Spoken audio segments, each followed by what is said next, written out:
रूस यूक्रेन के बीच चल रहे युद्ध का आज 33वां दिन। लगातार दोनों देशों के बीच भीषण जंग जारी। डोनेट्स्क में मिसाइल अटैक की ताजा तस्वीरें आई सामने। यूक्रेन की सेना रूस के खिलाफ जंग के मैदान में डटी हुई है। यूक्रेन की आर्मी ने रूस की टुकड़ी पर हवाई हमलों का वीडियो जारी किया। यूक्रेन ने रूस के कई टैंक तबाह किए। रूस के टैंकों पर यूक्रेन की बमबारी की तस्वीरें सामने आई। यूक्रेन की आर्मी ने आसमान में उड़ान भरते यूक्रेनी फाइटर जेट की तस्वीरें साझा की, जिसमें रूस के विमान ताबड़तोड़ बमबारी करते दिखाई दे रहे। रूस ने यूक्रेन के कई शहरों पर कब्जा का दावा किया है। रशियन रक्षा मंत्रालय ने यूक्रेन के आसमान के रास्ते आगे बढ़ती सेना का वीडियो जारी किया है। रूस की सेना को रोकने के लिए यूक्रेन ने जगह जगह लैंड माइन्स बिछाए हैं। रूस का दावा है कि इन सभी लैंड माइन्स को डिफ्यूज करके रूसी सेना आगे बढ़ रही है। सड़कों पर बिछी लैंड माइन्स और उन्हें डिफ्यूज करते सैनिक दिखाई दे रहे हैं। पिछले 33 दिन की जंग के दौरान यूक्रेन के तमाम शहर तबाह हो चुके हैं। यूक्रेन के कई शहरों में हवाई हमले का अलर्ट जारी किया गया है। रूस की सेना कीव, खार्किव, जाइटोमेर में भारी बमबारी कर रही है। धमाकों का सिलसिला लगातार जारी है।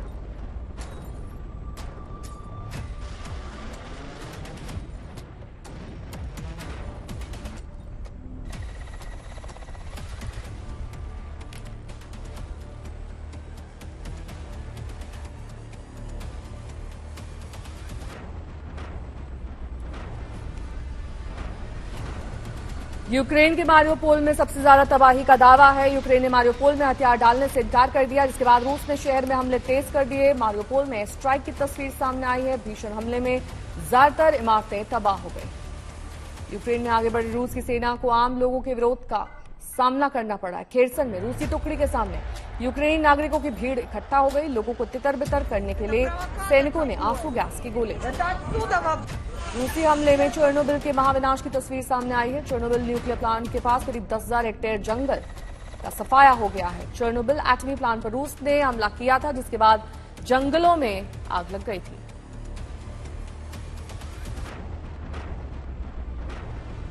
चेर्नोबिल एटमी प्लांट में रेडिएशन लीक होने की खबरें आ रही हैं, जिससे तनाव बढ़ गया है। माना जा रहा है कि रेडिएशन यूरोप तक पहुंच सकता है।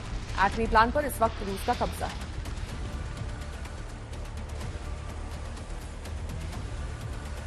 डोनेट्स्क में अलगाववादी क्षेत्र में भी लगातार मिसाइल अटैक की तस्वीरें सामने आ रही हैं। डोनेट्स्क में क्रूज मिसाइल से ताबड़तोड़ हमले किए जा रहे हैं। डोनेट्स्क में मिसाइल हमलों से भारी तबाही का मंजर है।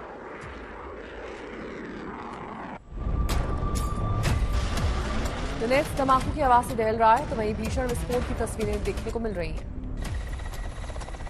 यूक्रेन से सैन्य ठिकाने रूस के निशाने पर हैं। रूस ने अब तक यूक्रेन के 117 सैन्य ठिकानों को नेस्तनाबूद करने का दावा किया। रूसी रक्षा मंत्रालय ने सैन्य ठिकानों पर हमलों की तस्वीरें जारी कर दी।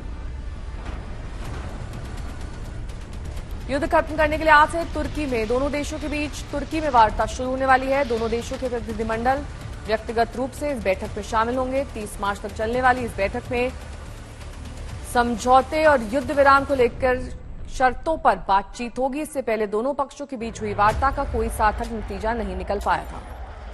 पूरी दुनिया रूस यूक्रेन के युद्ध पर पूर्ण विराम लगाने की कोशिश कर रही है।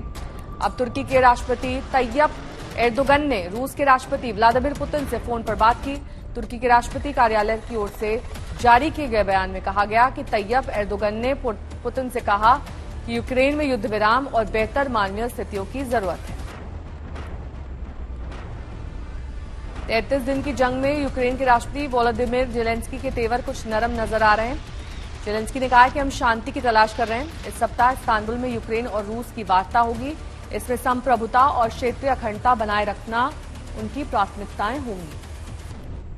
नाटो से बाहर रहने के मसले पर जेलेंस्की ने अपने रुख में बदलाव किया है। जेलेंस्की ने कहा कि रूसी सैनिकों के देश से हटने के बाद जनमत संग्रह कराया जाएगा।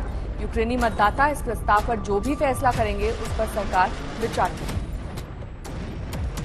यूक्रेन के राष्ट्रपति वोलोदिमीर जेलेंस्की ने पश्चिम पर कायरता का आरोप लगाया। उन्होंने कहा कि रूस उत्तर और दक्षिण कोरिया की तरह राष्ट्र को 2 भागों में विभाजित करने की कोशिश कर रहा है। रूस के पश्चिमी यूक्रेनी शहर लेविव में क्रूज मिसाइलों से सैन्य ठिकानों पर हमला किया गया। रूस ने लंबी दूरी की मिसाइलों से लवीव के पास एक ईंधन डिपो और एक मैकेनिकल संयंत्र पर हमला किया, जिनका इस्तेमाल यूक्रेनी सुरक्षा बलों द्वारा किया जा रहा है। रूसी सेना ने इरपिन में जबरदस्त तबाही मचाई है। घर और इमारतें पूरी तरह से तहस नहस हो चुकी हैं। तस्वीरों में यूक्रेन के शहरों में महाविनाश का मंजर दिख रहा है।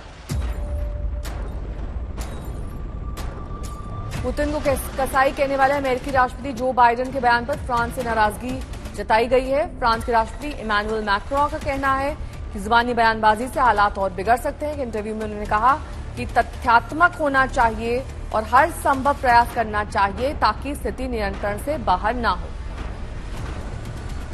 रूस में सत्ता परिवर्तन को लेकर दिए गए बाइडेन के बयान पर अमेरिका बैकफुट पर है। अमेरिकी विदेश मंत्री एंथनी ब्लिंकन इस पर सफाई देते हुए कह रहे हैं कि रूस में सत्ता परिवर्तन के लिए अमेरिका की कोई योजना नहीं है।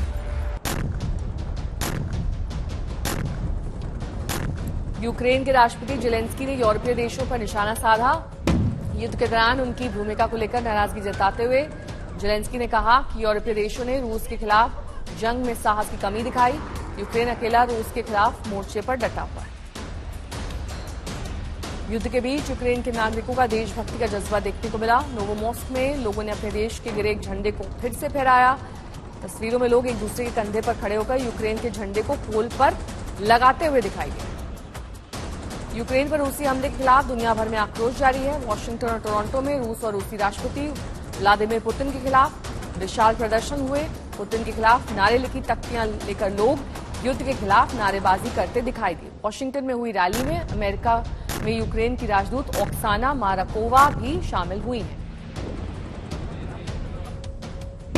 रूसी सेना ने यूक्रेन के शहर स्लावोटिक को छोड़ दिया है। ये वो इलाका है जहां भारी संख्या में चेर्नोबिल के निष्क्रिय परमाणु संयंत्र काम करने वाले श्रमिक रहते हैं। रूस यूक्रेन युद्ध के बीच ब्रिटेन के रक्षा मंत्रालय ने खुफिया रिपोर्ट जारी की। ब्रिटेन के रक्षा मंत्रालय की खुफिया रिपोर्ट में दावा किया गया कि रूस यूक्रेन को अंतर्राष्ट्रीय समुद्री व्यापार के प्रभावी रूप से अलग कर रहा है। रूस के साथ जारी युद्ध के बीच कई देश यूक्रेन की मदद को आगे आए हैं। अमेरिका, जर्मनी, पोलैंड यूक्रेन को डीजल ईंधन देगा। युद्ध की शुरुआत के बाद से यूक्रेन के पास ईंधन की कमी देखी जा रही है। रूस के साथ युद्ध के बीच यूक्रेन के लोगों का पलायन जारी है। रविवार को यूक्रेन से लगभग 1100 लोगों को सुरक्षित निकाला गया। यूक्रेन के उपराष्ट्रपति ने 1100 लोगों को सुरक्षित निकाले जाने की पुष्टि करते हुए कहा कि सभी को लोगों को सुरक्षित स्थानों पर पहुंचाया जा रहा है। सैटेलाइट इमेजेस में इरपिन पूरी तरह से वीरान दिखाई दे रहा है। सड़कों पर सन्नाटा है। इमारतें जमींदोज हो चुकी हैं। शहर पूरी तरह से खंडहर में तब्दील हो गए हैं।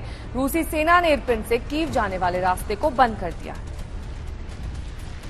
चर्निहीव में रूस के जोरदार हमलों के निशान देखने को मिल रहे हैं। भारी बमबारी के बाद कई जगहों पर आग और धुएं का गुबार दिख रहा है। चर्निहीव शहर अब रूस के कब्जे में है। इससे पहले चर्निहीव पर रूस ने भारी हमले किए थे। चर्निहीव जारी मीडिया टीम पर हमले की तस्वीरें सामने आई। हमले में कुछ पत्रकार घायल हुए।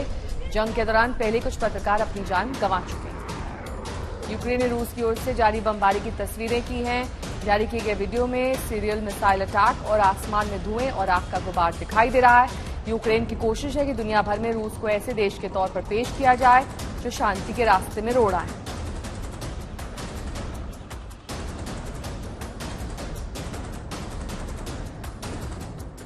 कीव पर भी रूस की तस्वीर लगातार सामने आ रही है। एक तेल डिपो को रूस ने निशाना बनाया।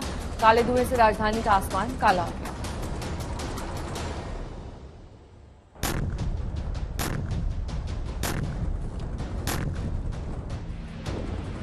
बर्दियांस्क पोर्ट पर यूक्रेन के मिसाइल अटैक को रूस ने नुकसान पहुंचाया। पोर्ट रूस के कब्जे में है, जहां तैनात सारातोव जहाज को यूक्रेन ने नष्ट करने का दावा किया। बर्दियांस्क पोर्ट पर पहले से रूस ने निशाना साध रखा था। 24 मार्च को यूक्रेन ने रूसी जहाज पर दागी मिसाइल हमले के बाद कई जहाज बर्दियांस्क में फंसे। यूक्रेन का कड़ा संघर्ष जारी है। बर्दियांस्क पोर्ट रूस और यूक्रेन दोनों के लिए काफी अहम है और इसी वजह से यहां कड़ा संघर्ष हो रहा है। कीव में जंग से भारी तबाही मची है। नागरिक ठिकाने निशाना बने हैं। कई दिन से फौज ने घेराबंदी की है। निकलना मुश्किल है। राजधानी कीव में फिलहाल बिजली पानी का संकट जारी है। कीव की इमारतों पर हुए कई मिसाइल हमले। सड़कों के साथ घरों में नहीं है महफूज लोग। धू धू कर इमारतें जल रही हैं। बेलारूस की तरफ से किए जा रहे हैं हमले।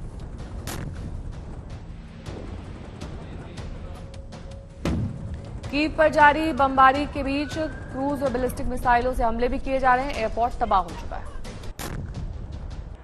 कीव के करीबी शहरों पर रूस का शिकंजा। इरपिन में रूसी सेना की बढ़त है। इरपिन के करीब होस्टोमेल हवाई अड्डे पर रूस का कब्जा हुआ है। रूस कीव के बीच का पुल भी उड़ा दिया गया है। 65,000 की आबादी वाले इरपिन में भारी तबाही मची है। कई इमारतें खंडर में तब्दील हुई हैं। इरपिन से बड़े पैमाने पर पलायन हुआ है। कीव लाए गए हैं लोग। रूस के गिराए गए विमान के पायलट ने कबूला, एक शख्स को मारा। रूसी कर्नल की मौत। अलेक्सी शारोव थे ब्लैक सी फ्लीट का हिस्सा। खार्किव में नुकसान, तबाही की दिलाने वाली तस्वीर आई सामने।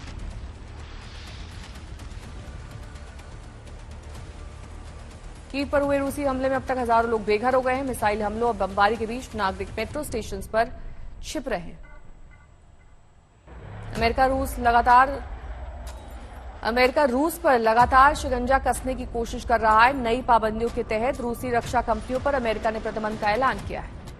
यूक्रेन में फंसे लोगों की मदद के लिए यूएस ने एक प्रस्ताव को मंजूरी दी है। इस प्रस्ताव के मुताबिक यूएन यूक्रेन में फंसे नागरिकों की मदद करेगा।